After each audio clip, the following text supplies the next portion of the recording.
আড্ডাগুলির অন্দরমহলে আরো একটা নতুন পর্ব নিয়ে হাজির হয়েছি। আর আজ যাকে পেয়ে গেছি তার নাম রাজদীপ্ত রায়। রাজদীপ্ত, তোমাকে স্বাগত জানাচ্ছি। আড্ডাগুলির অন্দরমহলে রাজদীপ্তকে একেবারে আচমকাই পেয়ে যাওয়া, আর এই সুযোগটা, মানে এই মহা সুযোগটা আমি একেবারেই হাতছাড়া করলাম না। রাজদীপ্ত, তুমি কি দেখেছো একটাও পর্ব? আমার এখনো দেখা হয়নি, তবে অবশ্যই দেখবো। আচ্ছা, কিন্তু আড্ডাগুলিতে তো তুমি এসেছো। ডেফিনেটলি আড্ডাগুলির অন্দরমহলের মানুষ তুমি।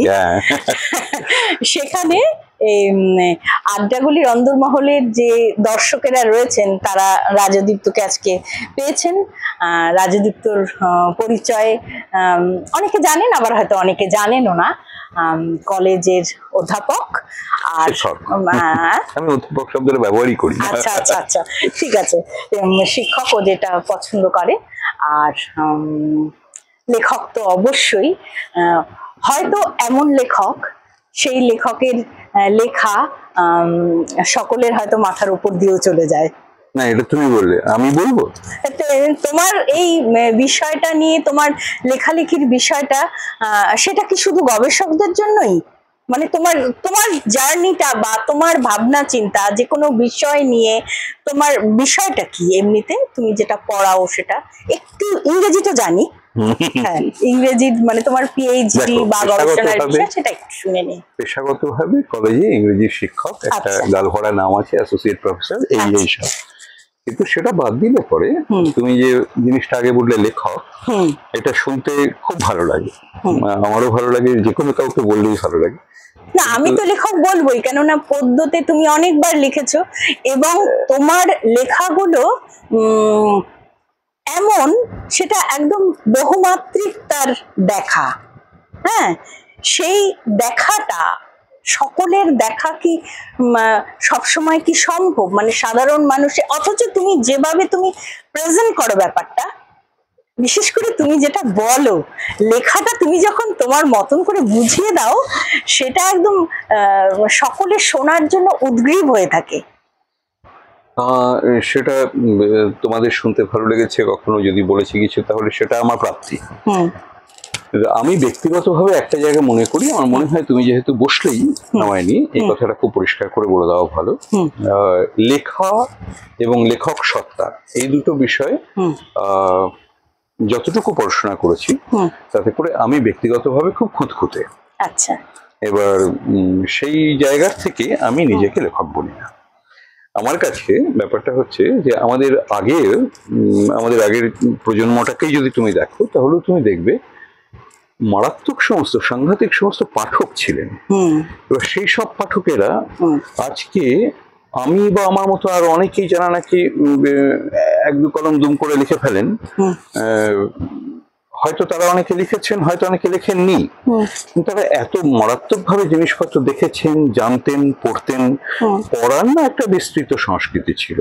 এখন আমার কেন যেন মনে হয়, তুমি ওই বইমেলাতে গেলেও দেখতে পাবে যে কেন যেন মনে হয় যারা আগে পাঠক ছিলেন, এখন সেই পাঠকরা কেন যেন অনেকেই লেখক হয়ে গেছেন।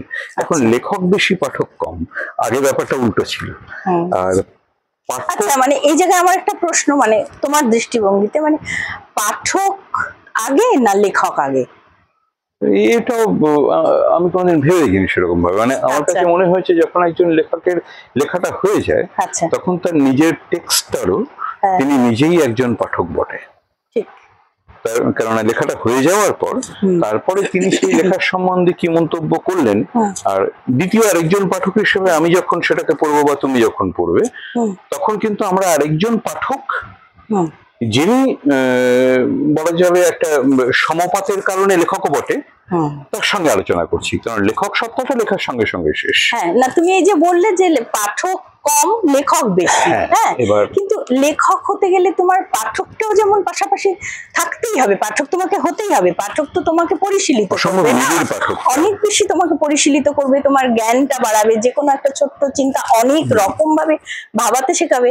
কিন্তু লেখকের যে আলাদা একটা সত্তা রয়েছে, সৃজন সত্তা একটা রয়েছে, সেটা কি সবার রয়েছে? আমি মানি না। তাহলে তুমি যে সৃজনী শক্তিকে তুমি মানে তুমি মানতে চাইছো? সৃজনী শক্তি ভেরি মাচ মানি। আমার কথা হচ্ছে যিনি পাঠক সেই পরিমাণে ইনফর্মড এবং সেই পরিমাণ নিবিড় পাঠক, তার সৃজনী শক্তি কিছু কম নেই। এবং সেটা আছে বলেই বহু সময়ই অনেক সময় লেখক নিজে বুঝতে পারেননি কি বলে গেছেন, সেটা পাঠক নিজে বুঝে তারপরে যখন লেখেন তখন সেটার নাম বিশ্লেষণ বা অনুসন্ধানী গদ্য হয় বটে। কিন্তু সেই যে গদ্যটা তিনি লিখলেন ওটা তিনি লেখক হিসেবে লিখলেন না, উনি পাঠক হিসেবেই লিখলেন। এবার লিখলেই লেখক, এই কথাটাই আমার আপত্তি। লিখলেই যে লেখক হয় না এই কথাটা তো অরুণেশ ঘোষ নিজেই বলে গেছেন, যে লিখলেই লেখক হয় না, মানে তোমার সহবাস করলেই সন্তান হয় না। হ্যাঁ, এই কথাটা বলেই গেছেন অরুণেশ ঘোষ আর কি। এবার এই নিবিড় পাঠের দিকে আমি যেতে গেলে পরে প্রচন্ড আয়াসসাধ্য এবং শ্রমসাধ্য ব্যাপার একখানা। এবার আমি দেখছিলাম সেটাই একটা পাঠক হিসেবে, মাঝখানে যদি তুমি একটা সেতু বলে ধরো, আমি আজকাল অনেক বেশি পরিমাণে অনিন্দিতা জানি যে অমিয়ভূষণ মজুমদার পড়ি, বিভিন্ন টেক্সটকে বারবার করে পড়ি। তার মধ্যে একটি টেক্সট পড়তে আমার 1.5 বছরের উপরে সময় লেগেছে। আমি বহুবার অনেক দূর এগিয়ে গিয়ে আবার তারপরে পেছন থেকে পড়তে হয়েছে। তার নাম চাঁদ বেনে। এবার চাঁদ বেনে নিয়ে অনেকেই বলেন পড়েছি, কিন্তু লেখালেখি বড্ড কম। এবার সেইটা খুঁজলে পরে দেখতে পাওয়া যায় বিতোষক ভট্টাচার্য এবং দাপোদির বাবু বাদ দিয়ে খুব বেশি লেখালেখি চাঁদ বেনে নিয়ে নেই, আর যেগুলো আছে সেগুলো মিসইনফরমেশনে ভরা, একেবারে ভুলভাল তথ্যে ভরা। এর থেকে বোঝা যায় যে এই পাঠকেরা এটাকে আর যাই হোক অ্যাপ্রোচ করেননি, মুখে বলে বেরিয়েছেন অমিয়ভূষণ পড়েছি। করতে গিয়ে দেখছি আজকে এই গোটা, তুমি বলছো মানে পড়লেই পড়া হয় না? না না, এই লিখলেই যে লেখক হয় না, আবার পড়লেও কিন্তু পাঠক হওয়া যায় না। এখানে কিন্তু আমরা রাজদীপকে এই জন্যই আমি টেনে নিলাম যে একদম অন্যভাবে দেখা, অন্যভাবে দেখাটাও কিন্তু আমাদের আজকে আড্ডাগুলির অন্দরমহলের পাঠক কিন্তু পেলেন। হ্যাঁ, আপনারা নতুন ভাবে জানলেন যে লিখলেই লেখা হবে না, আবার পড়লেই কিন্তু পাঠক হবে না। এবং এই কথাটা কিন্তু সত্যিকারের সমর্থনযোগ্য। মানে পড়ে ফেললাম, আজকে একটা কাগজ এলো, আমি যেরকম একটা কাগজ নাম বলবো না, সেই কাগজের গল্পগুলো যখন ভালো লাগছে না, ধরো মানে কিছুই করতে পারছি না, তখন একটু একটা পড়া অভ্যেস। তো এখানে তুমি হয়তো দেখলে সেই কাগজটার গল্পগুলো আমি পড়ে নিই, মানে ওটা হয়ে গেল। মানে তাহলে সেই পড়াটা কি পড়া, এটা একটু জানতে চাইছি। না দেখো, পড়া তো নানা রকম হয়। একটা উপর থেকে পড়া থাকে, যেমন তুমি কাগজের কথা বলছো, প্রতিদিনকার কাগজে আমরা একভাবে পড়ি। না না, প্রতিদিনকার সব কাগজ কিন্তু নয়, একদম নাম করা কিছু কিছু কাগজ আছে, সেই কাগজের রবিবার তুমি এমনি তোমার টাইম পাস, আবার অনেক সিরিয়াস কাগজও রয়েছে। আচ্ছা, তুমি সাহিত্যের কথা বলছো? ইয়েস, সাহিত্যের পাতাতে, সাহিত্যের পাতা। আমিও সাহিত্যের রবিবারের ওই পাতাটার কথাই বললাম। হ্যাঁ, মানে এখন দেখো অনেকগুলো স্তর থাকে, তো সেই স্তরের মধ্যে তুমি কোন জায়গাটায় ঠিক বিচরণটা দেখতে পাচ্ছ কোন লেখাটার।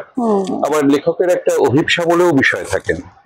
ধরো তুমি বা আমি দুজনে লিখলাম কোনো কিছু, তুমি পৌঁছতে চাইছো এই ঘরে বসে থাকা 4 জনের কাছে, কিন্তু আমার মনে হচ্ছে যে এই ঘরে বসে থাকা 4 জন নয়, বাইরে থেকে যে 10 জন যাচ্ছে আমি সেই 10 জনকে ধরবো। এবার সংখ্যাগতভাবে আমার ধরার উপক্রমটা যদি বেশি হয়, তাহলে ওই 10 জনের যা পছন্দ করে সেটা লেখার দায় আমার বেশি থাকবে।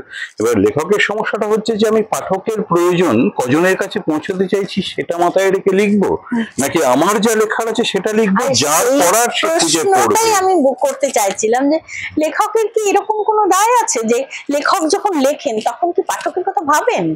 ভেরি মাচ ভাবতে হয়, বেশিরভাগ। কারণ বেশিরভাগ ভাবেন বলেই বেশিরভাগ লেখাকে তুমি জনপ্রিয় বলো, পপুলার। কারণ সে কারো একজনের স্বীকৃত রুচি মেনে নিয়ে সেই রুচিতে কি ভালো লাগবে, এটা একটা দোকান দেওয়ার মতন।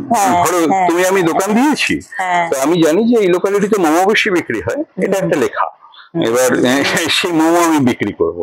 আর অন্যদিকে আমি ভাবলাম যে যারা মোমো খান তারা কোনোদিন ধোসা খাননি, কিন্তু আমি তাদেরকে ধোসা খাওয়াবো। তখন যে প্রয়াসটা, যে যা কিছু দিতে হয়, সেই লেখা অন্য লেখা। কাজে সেই লেখা দ্বিতীয়, একজন পাঠক নির্মাণ করে, আরেকজন পাঠক নির্মিত লেখক। কাজে এই দুই ধরনের লেখক তো সবসময় আলাদা। এই কারণে কিন্তু আড্ডাগুলির অন্দরমহলে রাজদীপ্তকে চেয়েছিলাম যে এই কথাগুলো এইভাবে বলা। হ্যাঁ, কেননা কিছু পাঠক তো এই কথাগুলো শুনবেন এবং তারা বুঝবেন যে সত্যিকারের কি করা উচিত আর কি করা উচিত না। না, সেটা নির্ধারণ নিশ্চয়ই রাজনীতি করবে না, সেটা তার ভালো লেগেছে, সেটা তার রুচি।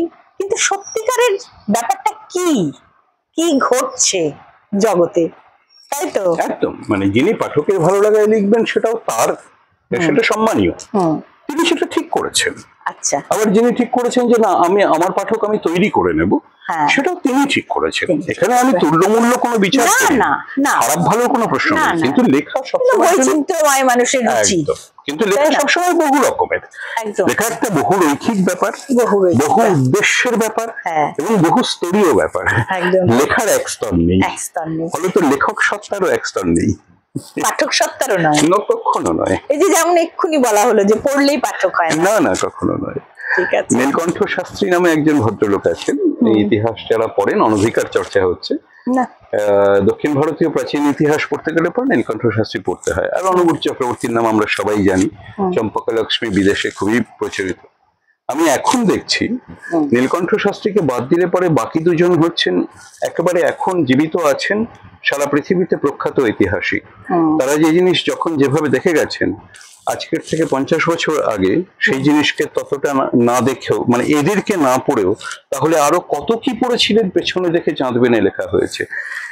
একটি লাইন পড়তে গেলে পরে 17টা করে রেফারেন্স লাগছে।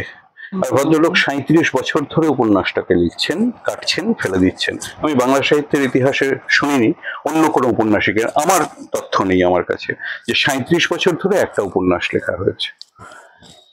কিন্তু চারপাশের লোকে বলে বসেন, এবার এই লেখা পাশে পাওয়ার পর রিমিদি আর কি নিজেকে লেখক বলা যায়? এই আর আচ্ছা, তুমি কিভাবে বিশ্বাস করো যে, তোমার বিশ্বাসটাই জানতে চাইছি, কেননা আমাদের এই অনুষ্ঠানটার একটাই উদ্দেশ্য যে প্রত্যেকের মধ্যে থেকে কিছু পজিটিভ কিছুটা মানুষের কাছে পৌঁছে দেওয়া। সেই ক্ষেত্রে তোমার ধারণাটা কি এই যে লেখালেখির বিষয়, যে কোনটা পজিটিভ দিক? এই যে তুমি বললে একটা উপন্যাস, মানে তুমি কি ভাবো? দেখো, এটা আমার মনে হয় আলাদা আলাদা বিশ্বাসের জায়গা আছে, অনেকটা ভেবে নিয়ে বলার। তবে খুব সাধারণভাবে বলতে গেলে পরে একটা কথা বলা যায় রিমিদি, তুমি এই যেখানে বসে আমরা এখন কথাবার্তা বলছি, ধরো এটার নাম কাঁথাও কাহিনী, নিচে আড্ডা গলি, আবার আরো অনেকেই আছেন এগুলো করেছেন। তুমি জানো কি পরিমাণ পরিশ্রম লেগেছে তোমার, তুমি জানো কতখানি কষ্ট তোমাকে সহ্য করতে হয়েছে, কতটুকু হয়েছে, কতটুকু তোমার মনোমত হয়েছে, কতটুকু হয়নি। না, সেই সমস্ত কষ্টর পরেও, মানে লোকজনের থেকে পাওয়া কষ্ট, এত কষ্ট করে করা, তারপরেও যে কষ্টগুলো পাওয়া, বাইরে থেকে অতিরিক্ত কষ্টগুলো চলে আসা, সেগুলোও কিন্তু প্রাপ্তির মধ্যেই আমরা ধরবো। একদম। তাহলে এতটা কিছু করে, এতটা সময়, শ্রম, সমস্ত কিছু দিয়ে তারপরে তুমি একটা কাজ করছো, লেখা সিম্পলি সেরকম।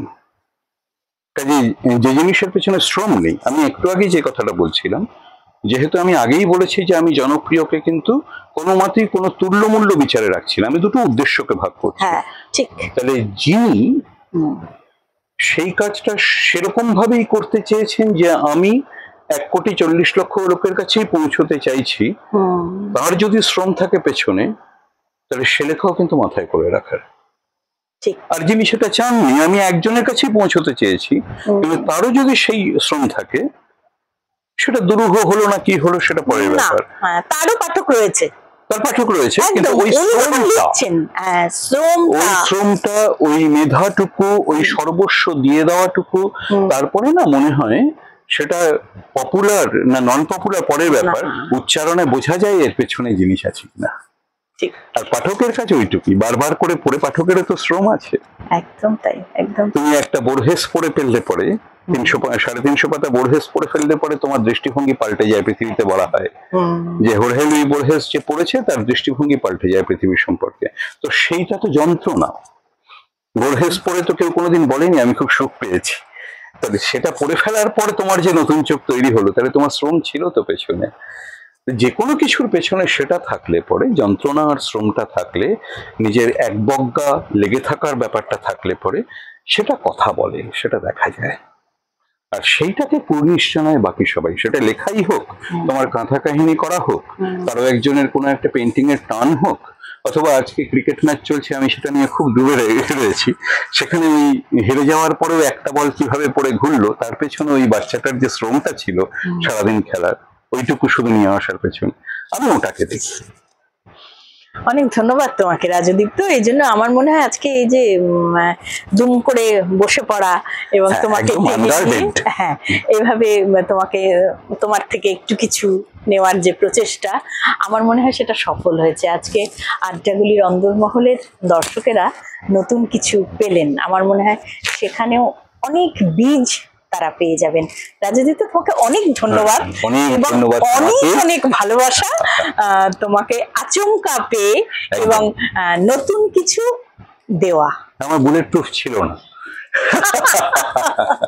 সবাই খুব ভালো থাকবেন, দেখা হবে আবার আড্ডাগুলির অন্দরমহলে আরো একটা নতুন পর্বে।